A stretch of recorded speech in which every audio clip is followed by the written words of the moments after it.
Good morning, everybody. I am here on Wednesday and Thursday with your mini reading. I'm going to use the Wisdom of Avalon.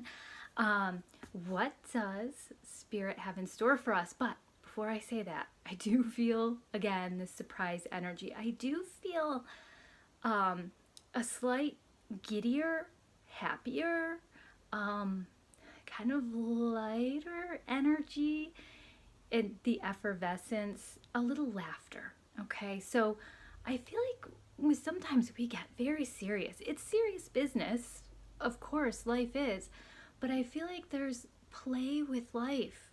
Play with it. Have an adventure with it. It doesn't always have to be overwhelming and serious and painful. Okay, so know that that's in the energy, and I feel like it is possible in moments of sorrow to have moments of joy, in moments of pain to have laughter. Okay, so allow yourself to be a little playful with these energies. When these surprises come in, play with them. When you're presented with something, enjoy it. See it as a blessing. I feel like if you allowed yourself, you could fall into the trap of being overly serious and seeing everything as a bother or as a nuisance. And I think that's just going to kind of keep you down, keep you heavy. And I feel like the universe wants us lighter, wants us fluffier a little bit. And I'm not sugarcoating a rabbit turd and calling it an M&M, but I am saying we get to choose the experiences that we have based on what's handed to us. So you can choose to play with it, or you can choose to see it as something that's beating you down. So engage with it. Try to make the best of it. Okay, so what does Spirit want us to know? The dragon. And I feel like this is about reclaiming our power in a lot of ways and knowing our strength, rising to the occasion of what we need to do, what we're kind of, I don't want to say forced to do, but what the universe is asking of us. I feel like we really need to embody our courage, embody our power, and embody our strength.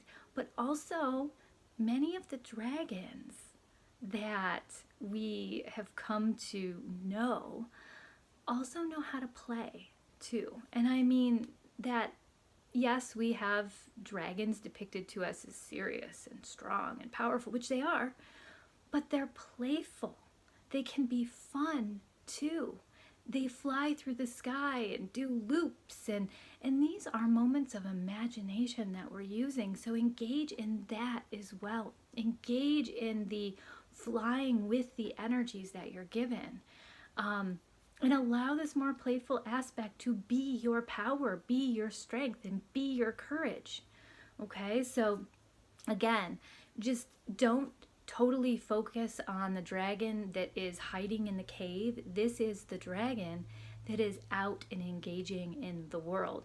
It's enjoying flying through the rain and feeling the drops hit its face. It's enjoying diving into the water and flying back up into the sky, and really feeling where it is, but being playful at the same time. So what else does Spirit want us to know? Communication. So I feel like with communication, and both of these cards, I don't know if you've noticed, have a lot of orange in them. So I feel like, again, this is a lot about our creative energy. It's a lot about what we're choosing, what we are feeling energetically, and what makes us feel alive, what makes us feel passionate, what gives us joy, and how do you lose yourself when you're feeling and doing something that is creative, that is pulling on that creative energy, and your passions and your joys. So that's in here too. And then we have the communication piece, and I feel like a lot of this is when you're engaging in the world, speak how you feel, speak your truth. There's no, if you're sad, say you're sad. No, I'm not going to do this right now because I need some time to deal with my feelings on this. And you've communicated it.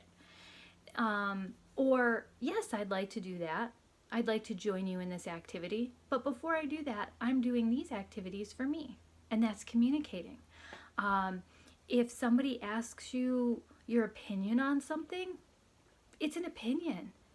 You're not there to placate a need of theirs. They asked an opinion. You can share your opinion, and you shouldn't be shot down for having an opinion. And know that your opinions can shift and change based on your experiences that you've had in this life. And other people's opinions and thoughts can shift and change based on the experiences they've had in life. So it's not just communicating clearly and truthfully with an open heart. It's listening and understanding that the experiences that we've all had are coloring our perceptions and our communications with others. And so to listen not just with the words, but the energies that are behind the words. So it's an engagement in the process of not just speaking at something. It's really open-hearted, having a conversation, meaningful conversation, where there is both speaking and listening on both sides, and feeling and experiencing and empathizing. So what else does Spirit have for us? One more wee little card. I knew this was going to come up because it's come up for me all last week. The Wasp. And it's actually in a different deck that it's come up for me. So know that there are times in life that you might feel that sting. You might feel that instead of just a simple little nudge, it's kind of a it's more of a push or a pop or squeeze. It's showing you something too. There is a blessing in that as well. There is growth within that. And I feel like, fitting with the communication piece that we just talked about, this is choosing not to sting others with your words. It's not, your job is not to hurt others with your words. Your job is to engage in a conversation of full communication with another, so that you can balance those energies and really truly listen with your heart and understand, why may they feel this way? Why do I feel this way? This is an internal communication too. When you feel that sting of the universe and you say, ouch, what's going on? Wait a minute. What do I need to really look at within me? Why am I feeling this way? What really happened?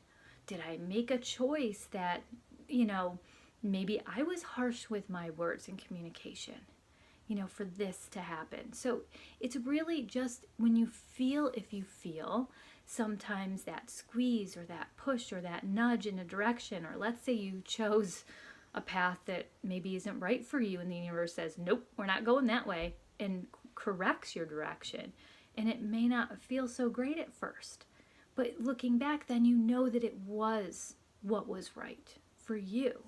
So just pay attention to the subtleties that are wrapped around this wasp energy, which means that you may, just be careful with it and know that it's there.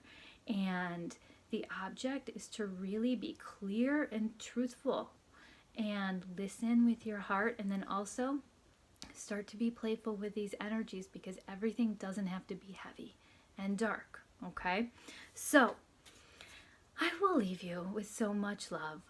The other piece too with this is anything that has to do with anger, or why your feelings are bubbling up in a way they are bubbling up.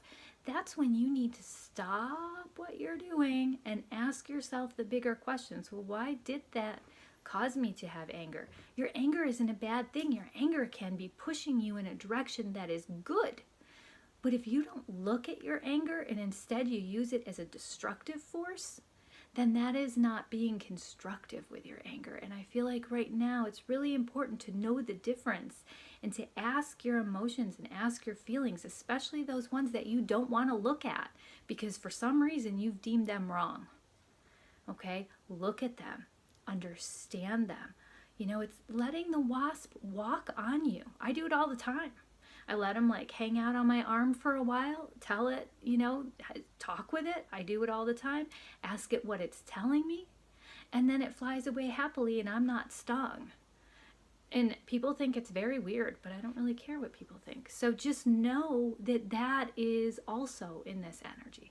So I will leave you with so much love for Wednesday and Thursday. Have a beautiful day. Bye-bye.